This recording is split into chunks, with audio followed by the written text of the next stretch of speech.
Oh, you're back. Fantastic. Welcome to the B&N Porch Podcast. It's been a while, but we're back. Ready to go. Ready to rock and roll. UFC 251 is this Saturday. I'm pumped. We're having a watch party. Pumped. It's going to be a great fucking card. What do we got? We got Peter Yan. Yeah, the Jose three got Aldo. three title fights. Dana White. Killing it. At Fight Island. Yas Island in Abu Dhabi. Abu Dhabi? I thought it was in Saudi Arabia. United Arab Emirates. Tomato. Yeah. Rich Middle Eastern area. How about that? I think that will narrow it down. That sums it up pretty clearly. Mm-hmm. But yeah, the first fight. So let me explain to you what we're doing. We can just jump right into it. We're going to explain, give you a little breakdown, give you our predictions of each of the three title fights. We're going to start with Peter Yan versus Jose Aldo for the bantamweight championship that Henry Cejudo relinquished when he retired. Give the betting odds for the degenerates. Peter Yan is a minus 230 favorite, and Jose Aldo is a plus 190 underdog. Aldo, basically, one of the greatest featherweights ever. I almost said heavyweight. Yeah. This is kind of weird because he's gonna get a title shot, but he's 3-5 since 2015 after he got slept by Conor. It's very controversial, and he lost to Marlon Moraes. It was close, but he lost, and he's on a 2-fight losing skid. So this is very controversial. I think they kind of put him in as a name value thing. Yeah, we were talking about this before, and I totally agree. I mean, when you hear Jose Aldo, you think of these iconic fights and someone who is, how would the term, trailblazer, matriarch, whatever. Yeah. A staple in the bantamweight, not bantamweight, but just in all of UFC, the lighter really. people. Yeah, the lighter people. Right? The people who run a lot more. Yeah.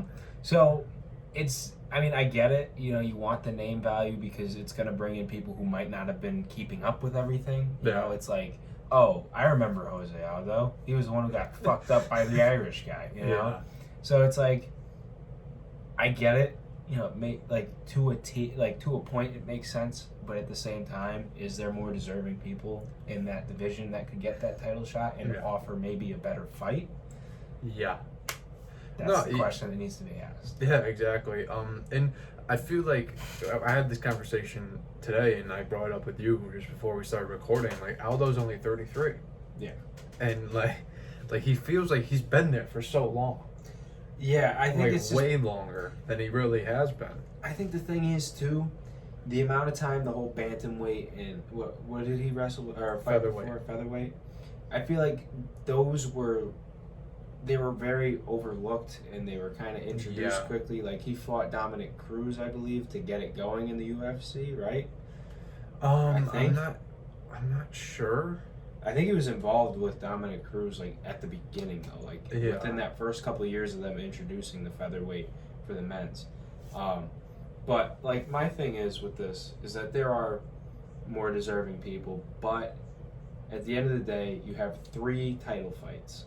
And, Dana White is trying to cover all of his bases for people who...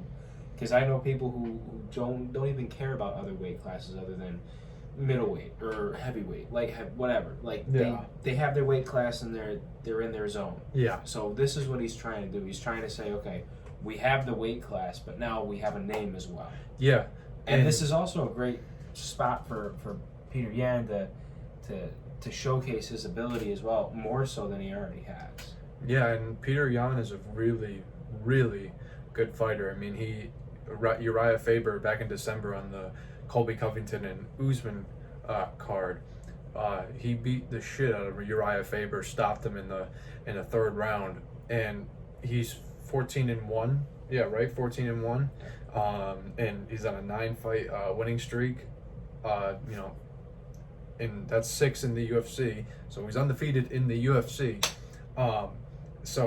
And he has a 50% career finish rate. So he finishes his opponents And Aldo, he's on a 3-5 skid since 2015. That's not really good.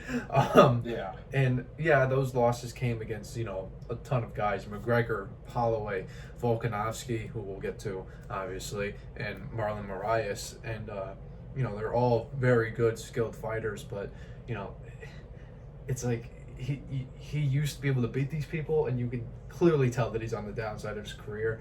So for me, getting to the prediction part, I think that Peter Yan, even though it is very close, Aldo is a plus 190 dog. So even though it's close, I think that's kind of a trap from bookies. Be like, oh, he's not that bad. Like let's see it. Like, you know, maybe I can make some money by betting on Aldo, and he's still good. Don't get me wrong, but it might be a little bit of a trap. But I'm taking Peter Yan, minus 230 favorite to. I don't know if he'll stop Aldo. He might, but I think he's gonna win. I would hate to see it his career go to a situation kind of like a Don Fry type situation where he's fighting way past. Or BJ Penn. BJ Penn, yeah, that's the one I was thinking of, but I couldn't put it together. But thought of the American. American. But yeah, I was just like, thinking about this when we were talking. I was thinking about this. I was like, he is a good fighter. His career, iconic fights, you know, wins and losses. By the way, yeah. Just because it's a loss doesn't mean it's a bad fight for you necessarily. I mean, the first Conor Diaz fight, that wasn't a terrible fight for Conor by any means. Like it was a great fight for both fighters. So I would just hate to see his record go to the shitter because he doesn't know when to stop. Yeah, even if he can beat Yan, I think that could be a start of something. Maybe, who knows? But it would be a very good statement for his confidence, and as well as his kind of reputation now in the UFC. He might not be looked at as an aging fighter. He just maybe went on a little skid. Maybe he needs to change up his coaching, his camp. Either way, yeah. But either way, I don't think that's gonna happen though. I think Yan will beat him. I won't say easily, but I think Yan will win and become the bantamweight champion of the world. Next fight, moving on, is the featherweight championship. Alexander Volkanovski, the champ, minus 220 favorite versus Max Holloway, who's a plus 180 dog. Volkanovski is 21-1 in the UFC, or in his career, and he beat Holloway for Holloway's title at UFC 245. So these are all fights that have kind of been fought at 245 and now are coming at 251. So that's kind of cool. It's a rematch, obviously. This is Volkanovski's first defense of the championship. He's on an 18-fight win streak. Like this, he's a former rugby player. Yeah, I was gonna say I don't need to. When we were reading this, I didn't know too much about him. Again, this whole name thing I was like, oh, Max Holloway. Okay, what do we got here? And I was reading, and then I saw the words a former rugby player, and I didn't even need to hear anything else because now my money is on him. No questions asked, and that's it's just as simple as that. Like, I don't care if you want to call me ignorant, whatever else. Oh, but you don't know Max Holloway did this, that. I don't care. I saw care. Rugby. I played rugby. I'm not gonna say it's fighting, but it's fucking brutal. Okay, it takes a toll, and if he's a former rugby player, which we did some research, he played at 240, 245-ish, give or take, and now he's down to 145. That is all pure muscle. Yep. I have no fucking doubt in my mind that this guy is going to sleep Max Holloway. He could. I think Volkanovski in the first fight, he tore up Max's legs with those leg kicks, those calf kicks, and Max said it didn't affect him, but you could easily tell in their fight that he was switching stances to southpaw where he's not as comfortable as orthodox, and he was, you could tell he was affected by him, and those, as much as those don't look like they hurt, and they rack up points. He he set the record for most leg kicks in the featherweight division that fight, and that's how we got the unanimous decision. And Max says, I love Max. I think he's a really cool guy. Fans love him because he's just himself. He's a dog.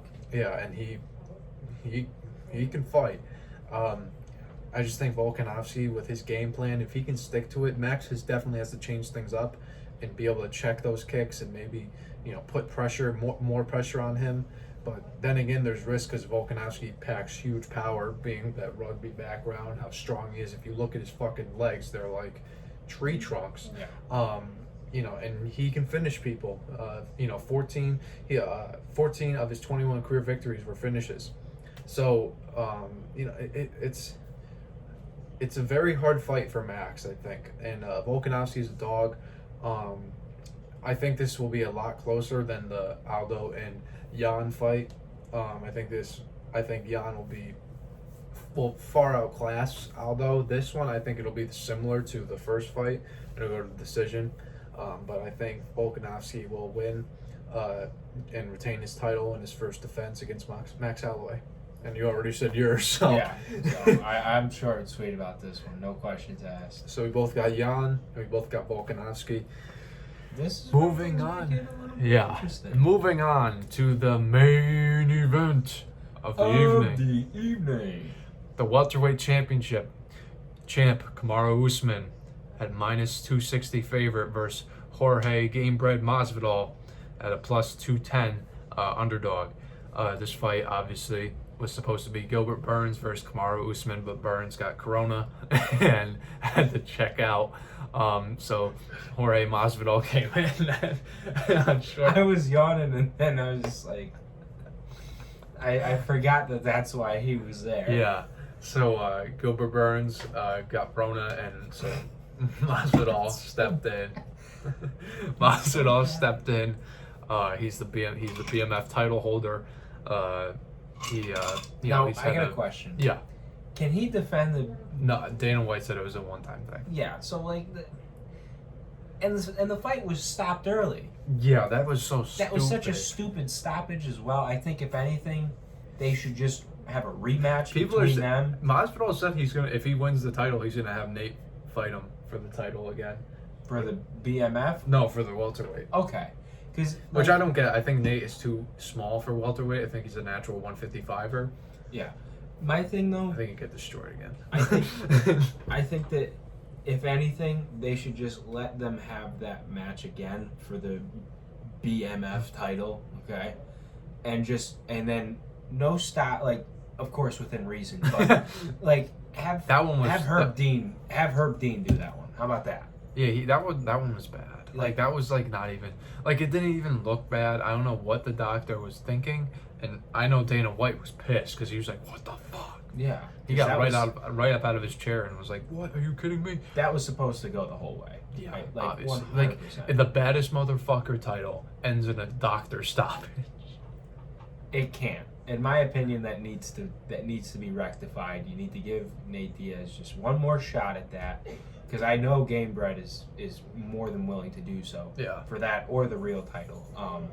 And no disrespect in saying the real title versus the BMF title.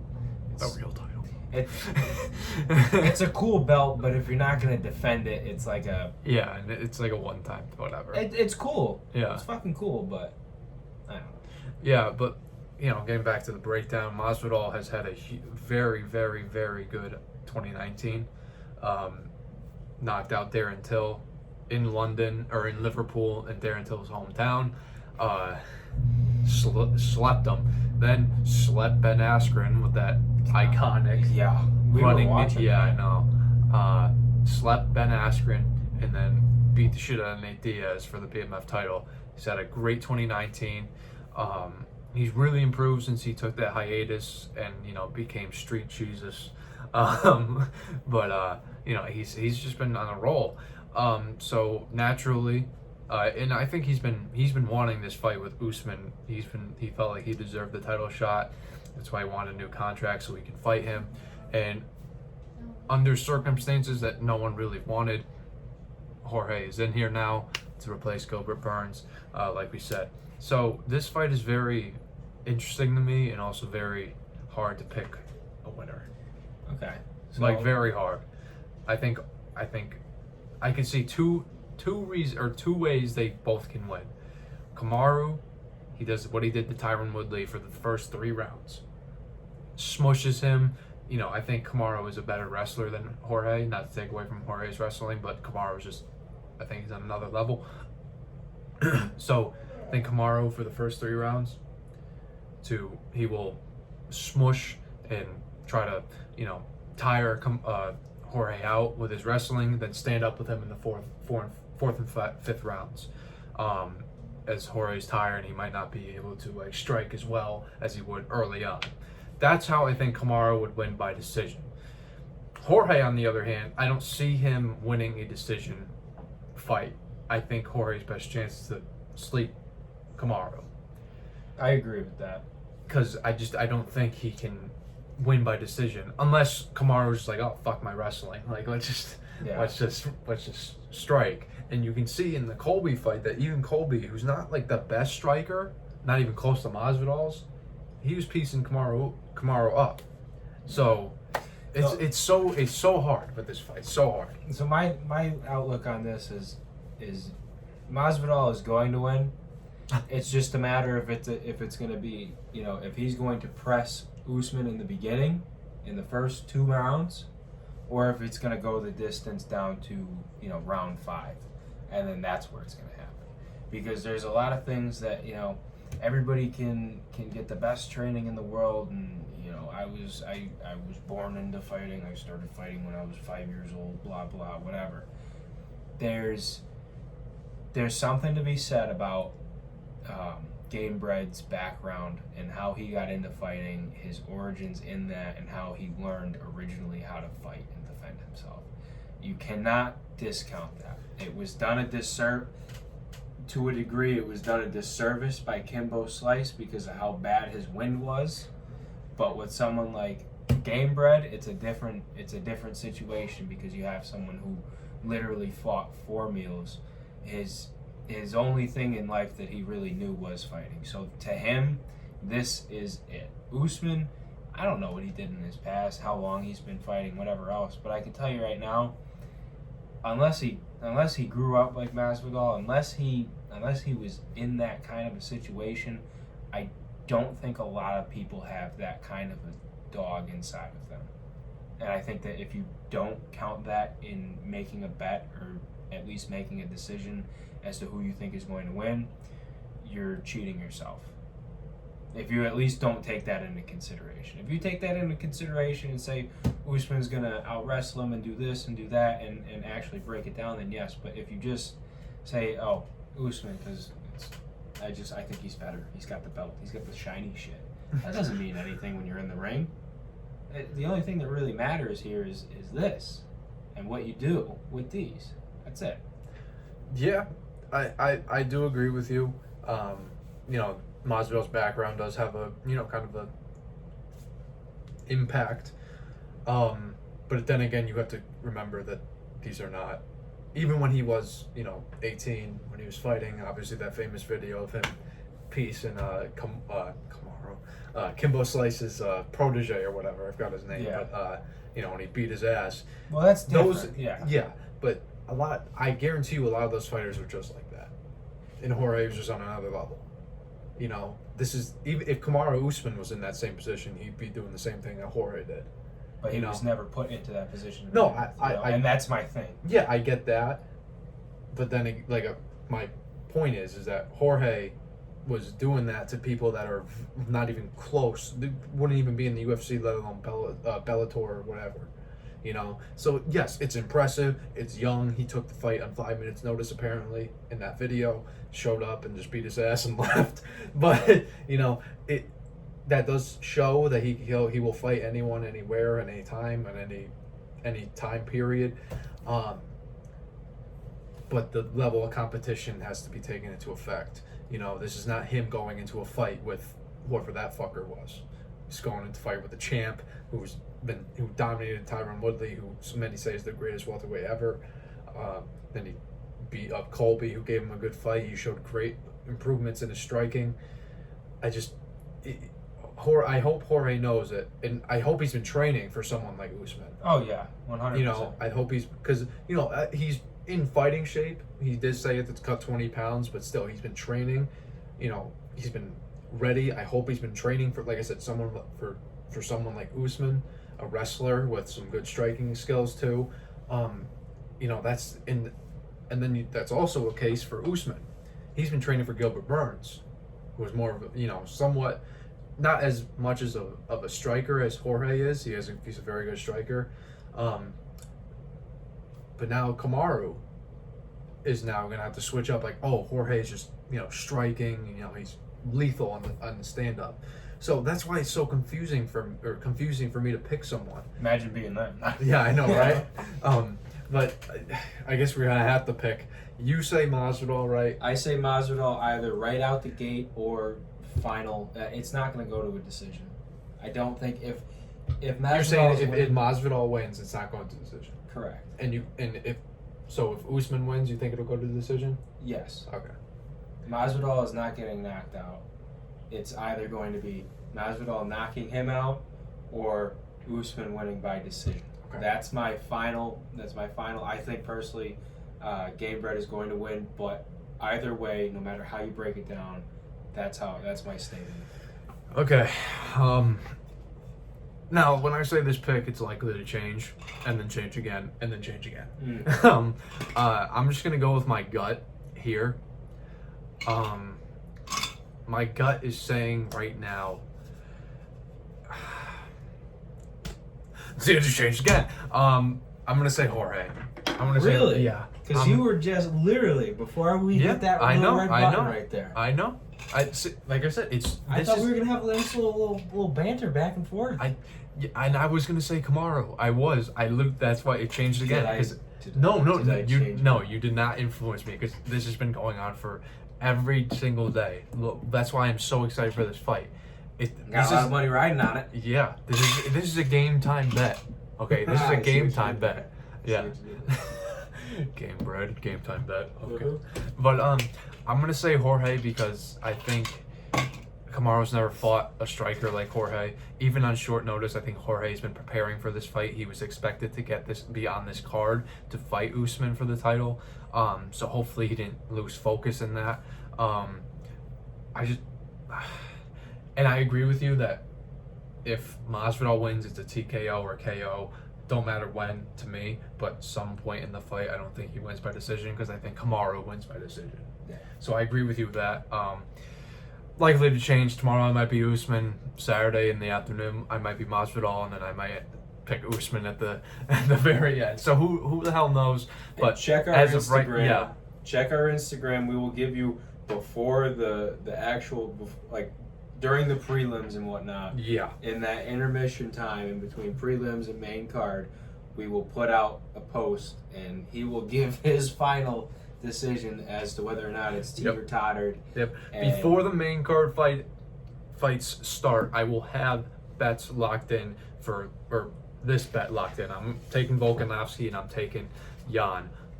But this fight I will have it locked in. So stay tuned to the Instagram account, like what he said, for our final official bets. Because who knows, he might change his mind. No. Okay, no. It's literally just you. Okay, it's just me. It's just me. So yeah, and also should we live stream this? No? Alright, you guys don't deserve that. No, it's not that you don't. No, hold on. Hey, ho. No, now you're gonna see my recovery skills in action here. Alright, here we go. No. Come here. I just want to talk. Come a little closer. Yeah. Listen, it's not that you don't deserve it. It's just a copyright thing, okay? Like, it's not like a personal thing. This is our time right now, okay? You had your personal video, okay? You got to talk to him. Let me have a moment here, all right? I just don't know how to do it yet. Okay. All right. It's not that I don't love you. It's just that I don't know how to do it yet. So, listen, it's not a personal thing. It's just a copyright issue. That's all it is. And once we get that figured out, maybe we could bring some controllers and figure it out for the next one. Yeah, we'll figure it out and we'll let you know. We're playing it. Yeah, we'll let you know and we'll get it. But We love you guys. So please don't take that to heart. Yeah, that's true. That is true. We have to worry about some copyright. So maybe we'll record our reactions after for you guys. And post it to the Instagram will find out first, but we will make a video on it. Yes, absolutely. So yeah, thank you guys for watching the breakdown of UFC 251. Please like the video, subscribe, hit the notification bell, put a comment down below. Who do you think is going to win for the 3 title fights this card? Share the channel and the video. Do all the good YouTube stuff for us. We really appreciate it. Thanks for that little moment there. He really appreciates that. It was special. So, would you like to get up close and personal again and sign us out? Sure. All right, come here, you big fella. From the B&N Porch Podcast, my name is Brandon. This is Nick, and we will see you on the next one.